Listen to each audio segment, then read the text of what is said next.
Halves. Halves are fairly easy. Yeah. They're not easy. Yeah, I debated a little bit about halves, but yeah. I'm probably going to save some money on halves this year. Okay. Looks like I'm saving money everywhere. But, well, the main guns from last year, Sean Johnson, Mitchell Pearce, Nathan Cleary. They were the three that average above 50. They've all got question marks around them.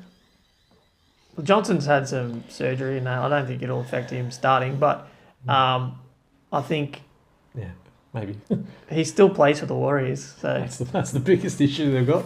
Consistency is going to be a problem. Yeah, and I think you can bank on hopefully him not starting well and his price dipping and picking him up later on. Pretty much, that's the trend of years. I usually pick him up every year around Origin time. Goes well over Origin, then he gets injured. Yeah, and then I get rid of him. Yeah. Cool. Pearce at a new club. Not New combination and behind a probably weaker forward pack, so he won't have the room to move, and he doesn't have an experienced hooker like Friend giving him service. Exactly right, and he's top price already, so yeah. So I'd hold off on him as well. And Cleary, I like Cleary, but I think everyone's saying concern is Maloney's calm. Maloney's a bloody good half. He's everywhere he goes, he wins premierships and whatever. So everyone's he'll worried. take a lot of the kicking away. Yeah, I think they might share the kicking, but I still like Cleary. I like the Panthers. I think the Panthers are going to get. Well, sharing's more than he had to do with Cartwright when he was there, and Moylan. Yeah, did a bit of kicking, but yeah, that's true. I think he'll average out the same.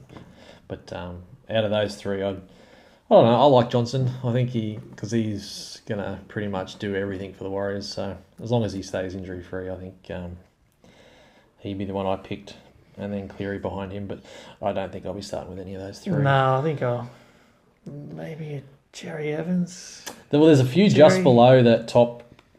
Cherry Evans is $100,000 cheaper. I know. That's why I was looking at him because he's still quality, and he is the man at Manly. He has to do everything. Yep. If he doesn't, they don't win. Yep. Looks like they have a young half with him, so he'll have a young half with him. So I think he'll take on. But he did. Oh, they had what's his name last year? Blake Green did a lot of short kicking. Blake Green did a lot of close to the goal kicking, and so the forced dropouts was something that like Cherry Evans wouldn't have even been in the picture last year because he didn't even do that much.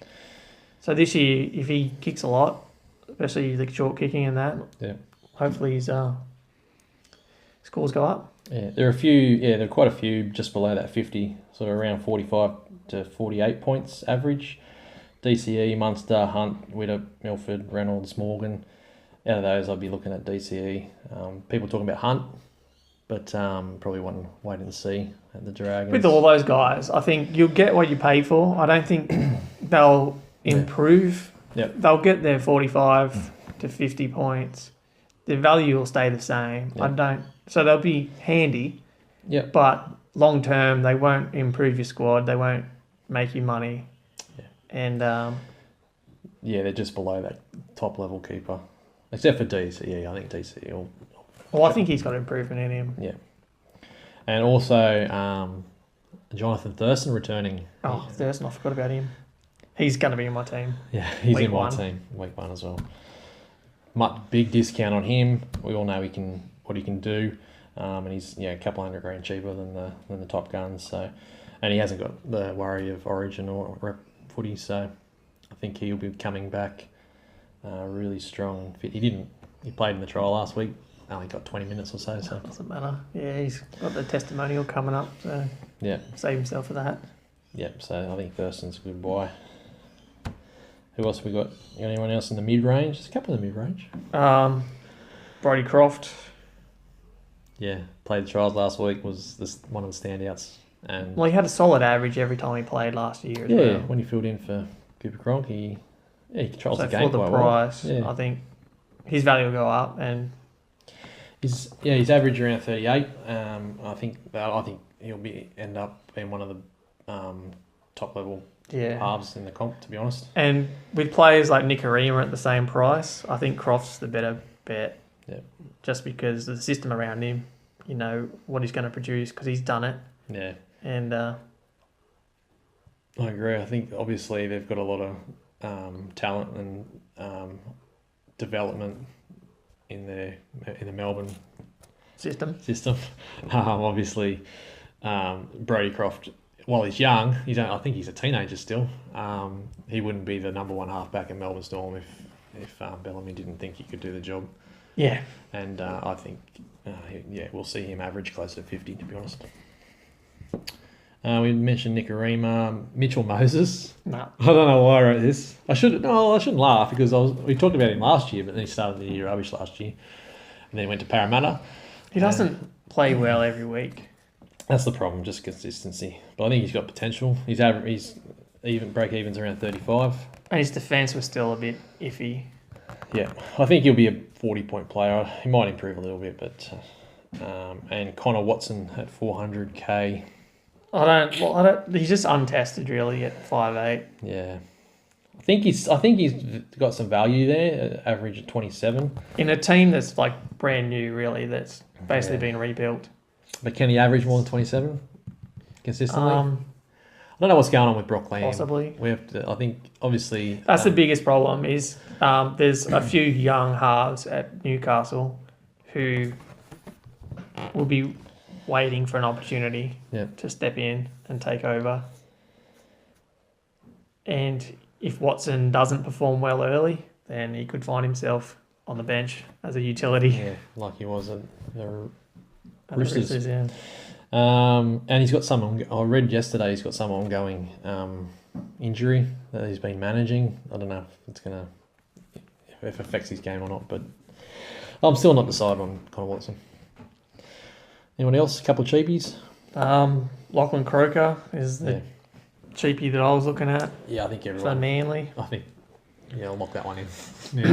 Yeah, well, apparently Cherry Evans has been taking him for coffees in the morning, getting to know him. So lovely. That's the green light that says he's going to definitely be starting. Yeah, right. Is he a good football player, though? I don't know. Yeah. DCE likes him, so okay. That's all that matters. And he's base price. He's cheap too. So we like him too. Everyone, I've got a couple of Bulldogs mates talking about Cleland. I think for all these, they're going to be the half there. I think Cleland might be next in line after that. I think they're hopeful. But for all he's not a good player, so who knows? Maybe wait and see. He might get a run through the year. Yeah, but they could shuffle and put Mbai back there. Yeah, that's true. And put... we'll talk about him later. Fullback, yeah. And the other one's the guy from Souths, who I reckon will get a lot more football this year than people think because Adam Reynolds is prone to injury. Cody Walker. I don't know his name. I can't even pronounce it. It's Dewey? Call him Dewey. He's played all their trials and stuff like that, and he had a really good World Cup. So he's not in my calculations at all. I'm not saying I'm going to start with him, but keep an eye on him. To the point that I'm not even going to say his name. Yeah, so that's pretty much it. Probably a few mid-ranges there and a cheapie. Yeah, Thurston. Sweet. Thurston and Croft. We're going to end up with the same team. Probably. No, I'll have Marin. Centres. This should be nice and quick. Because centres is the worst spot in the game. There's a lot of expensive guys, guns at centre, but a gun at centre averages 40. Yeah, no one scored above 50. So average above 50. You get a mid-ranger somewhere else for the same price. Yeah. And, so players like Gagai, James Roberts, Curtis Scott. They were the top three last year. Yeah. I mean, they'll probably be the top three again this year. But I wouldn't buy them round one. Nah, it's hard. They can't make value, so you're paying for them top price, hoping that they maintain it for the whole season. Pretty much anyone in the centre position could be in the top three at the end of the year. I'm not 100% sure that. Except for Jared Hayne. Yes, he will be nowhere near the top three, unless I don't have him in my team. Then he probably will go well because he burnt me last year. Yeah, and there's a few just below that, Dugan. I think Aiken will have a better year this year, as long as he's fit. I think he's hopefully sorted out his issues over the off-season. But again, he's kind of at the price where you'd expect him to end up anyway. So he'd be able to pick any of them up any time during the year for around the same price. He'll be running outside Hunt, so I'm just hopeful because I like Aiken. I've had him in the past and he's done quite well for me. Yeah, but problem with the Dragons is they got Kurt Mann on the bench and they don't know where to play him. There's no spot for him. He gets 0 minutes every week, so he ends up. Spot. He occasionally ends up in the centres at fullback. Oh, for the last 2 minutes of the game, maybe. But, yeah. Everyone's talking about. A few people talking about Latrell Mitchell. I'm not talking about Latrell Mitchell. He's another one. He's kind of at the price where you'd expect him to end up. So. Yeah, Jack Bird is on people's radars, but he's not playing the first 4 rounds or something like that. I don't know. Injury. When he comes back, keep an eye on him though. BJ Leilua is the one to me in the mid-range who has potential to increase in value. Oh, massively.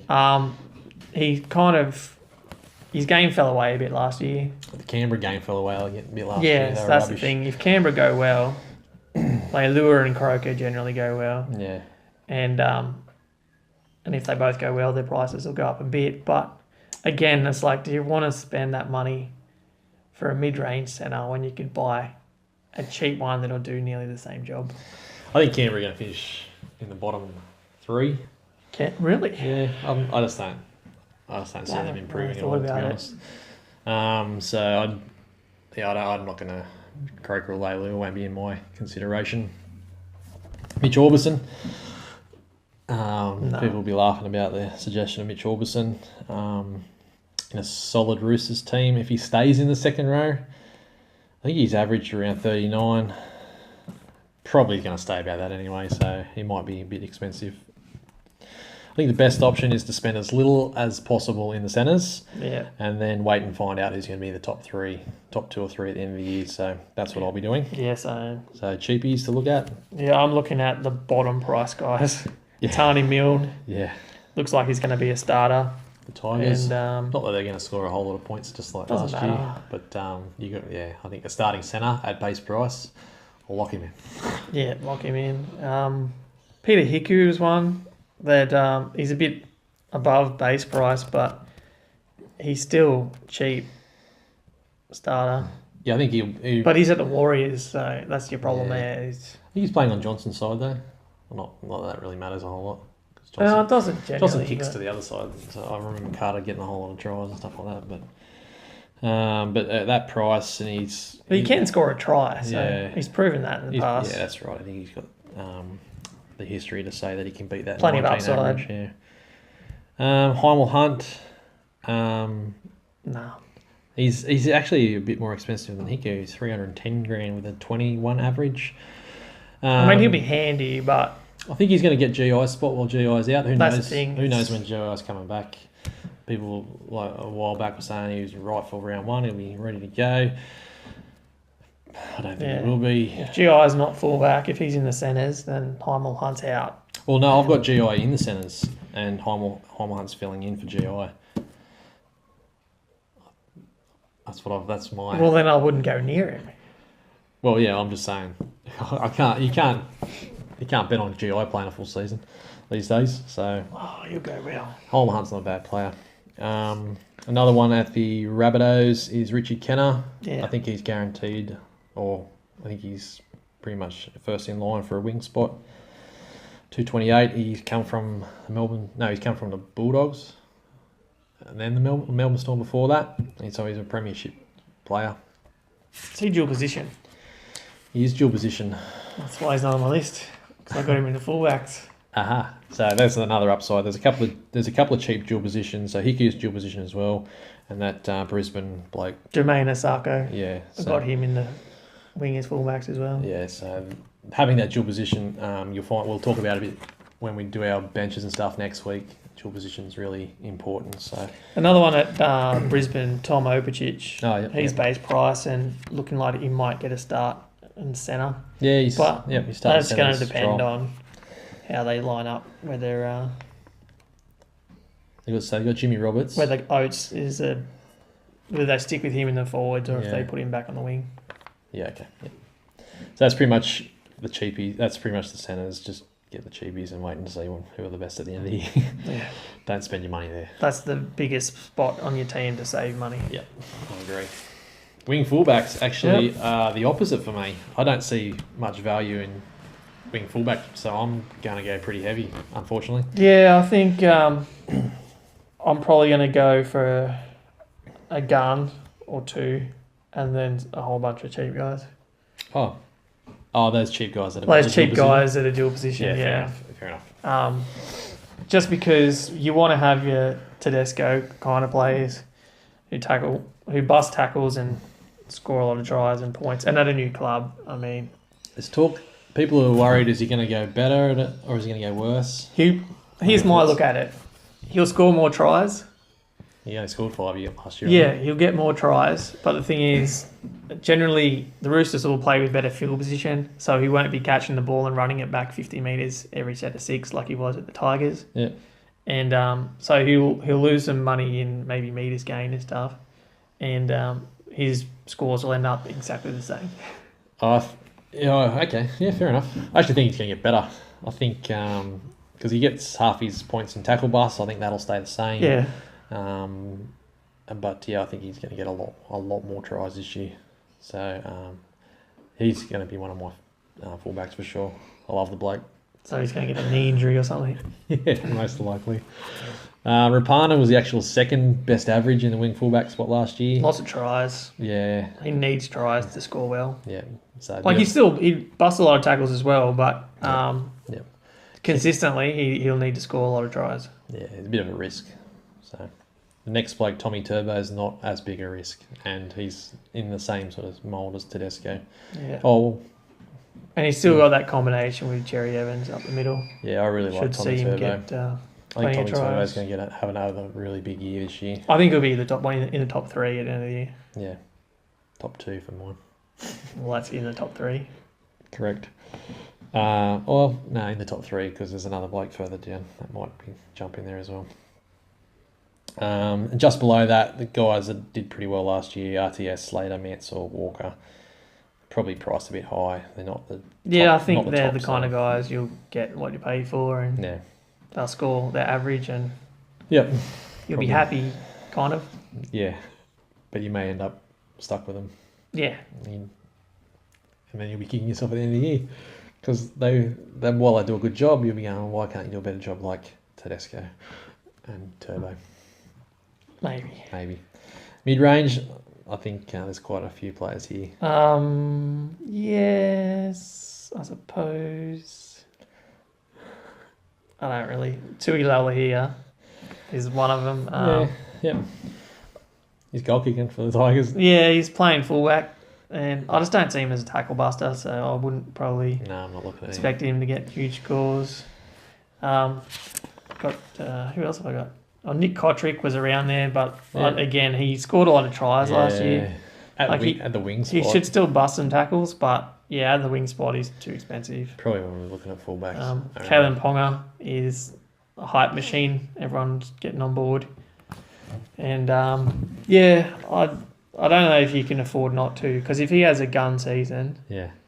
He's a little bit discounted too. Yeah, if he gets up to that, even the topping turbo level... like another 150,000, you won't be able to afford to bring him in later. Yeah. And you'll be kicking yourself. So he's probably one you have to get on just because everyone else is. And you don't want to be left behind. But you'll want to, I think. I think he's going to... I don't know. I think people are getting too excited about Newcastle. I don't think Newcastle are going to be great, but I think he's going to do great things. I think he's that kind of player that it just does great things naturally. So I think his 38 average, he'll smash that. He'll be right up top. Yeah, the rest of the mid-range guys, I'm not really impressed with. Not even Dufty, who had a great game last week. Cost more than I would like. He does cost $525,000 with a 36 average. And he's got Kurt Mann hanging around. Kurt Mann's not going to get near Dufty. I think Dufty's one of the future star fullbacks of the game. He's a good player. Don't get me wrong, but I think with Hunt there. He's going to be running off Hunt all day, and I don't know. I'm not 100% sold on him. There's a few others that I prefer, but I think he's going to have a good year, and I think he'll be one of the top at the end of the year, hopefully. Talked about GI. Yeah, you can't. Can you pick him? You can't, can you? No. He's one of the most picked in the. He's got quality in him, but he's also got knee injuries in him. Yeah, he's got so many injuries. Too much risk. And other issues and stuff, so I don't. And if he plays centre, you want him playing fullback, to be honest. I think we kind of skipped Dylan Edwards as well, who had a big year last year. Oh, we did. I didn't put him up there. Yeah, he cost too much. He cost way too much. And I don't think he'll have a big year this year. So yeah, he'll be good, but not outstanding. Yeah. Who else you got there? Just cheap guys. Oh, I wrote Moylan as well. I had my boy Gutherson, but he's out injured. Gutherson's such a good player. He's a bloke you want at your club. And he's got people like Jared Hayne just stinking up the club. Yeah. So wait and see when he comes back, because I love this bloke, Gutherson. Well, hopefully he'll come back and do some utility off the bench and his price goes way down. Yes. And then he'll force his way into the starting. Well, surely he's ahead of Bevan French at fullback. I don't know. He should be anyway. I think he's fantastic. But, yeah. Yeah, but they've got the problem of just fitting everyone in. Yeah. Yeah, they got a lot of players. Actually, one of the cheapies I wrote down was from the Parramatta team. Greg Lalesio, whatever his name is. I don't know. Look, they've got to fill the spot left by... What's that bloke's name? The big Fijian winger bloke. Is he Fijian? Sammy Radradra. One of the biggest names in the game, and you couldn't remember it. Wow. There's so many ways to pronounce Radradra, so... Goes to rugby and he's dead to you. Well, yeah. Well, there's so many promises of him sticking around and everything, but they've got to fill that spot, so I don't know how they're going to fill it. This bloke's in the frame, so and his base price and dual position. Keep an eye out. Don't they have another Jennings at the club as well? Yeah, I don't know where all the Jennings are these days. They've got, George or Robin or one of them. There's about 8 Jennings brothers. I don't know what's happening. But, yeah. Who else you got? You got a few other written... Oh, no, they're the dual positions. Yeah, I had the same dual position centres. Misako, Rich Jenner. I didn't write that bloke. Dean Fare. No, the bloke that starred on the weekend for the Sharks. Sione Katoa. Yeah, not the Penrith. Everyone should get on board. Not the Penrith bloke. Yeah, Katoa. Yeah, the two. Make sure you get the Cronulla one. Well, actually, I looked at the when I looked at the who's popular in NRL fantasy. You can go by position, and the Penrith bloke was way more popular than the Shark bloke. So I think people have got it mixed up. Well, was he added straight away? Like he's in there now, but he may not have been added to begin with, so they might have just got on board, hoping. So. But he's my first picks at the back because he looks good. He was taking run-ups. He was coming doing the forwards. With this year's Kotrick, he'll I agree. You'll buy him early and probably hang on to him for most of the year. I agree, completely agree there. Who else? I put down Mahi Whenua. Yep, might get a start on the wing for the Tigers. So if he does that, a potential cash cow, but. Having said that, there's been a few of the Tigers in the past who haven't really made any money from the wing. So pretty much my whole back line last year was Tiger in, Tiger out, Tiger in. And I put Dean Fare in there because he keeps getting added every time I autofill my team. So I thought I'd give him a mention. He's dual position and he's cheap. So he might be a handy... number 7 or 8 in your squad that you need for auto emergency if one of your backs don't play. Maybe. If you need the extra points, but I think he'll put out the same as what he did last year, which is not a lot. Not a lot, no. But anyway. All right, so that's our wrap of all the positions. What are we doing next week? I think next week we'll look at building our teams. Yep. And the strategy that goes into putting a complete squad together. Yeah, there's a fair bit of strategy involved with the bench this year. And just touch on any news that we hear around the traps. Yep, I think that'll be... Because the trials this week, a lot of the teams are fielding full-strength teams, so it'll be interesting to see, especially what kind of injuries there are. Always on the lookout for a good injury, because there's fantasy potential there for somebody else. Cool. We'll see you next week then. Ciao. Thanks for watching the show. If you like that, you can check out one of our other videos over here. You can subscribe. I think it'll be down here. Or at least leave a comment down the bottom. See you next time. See ya. Cool.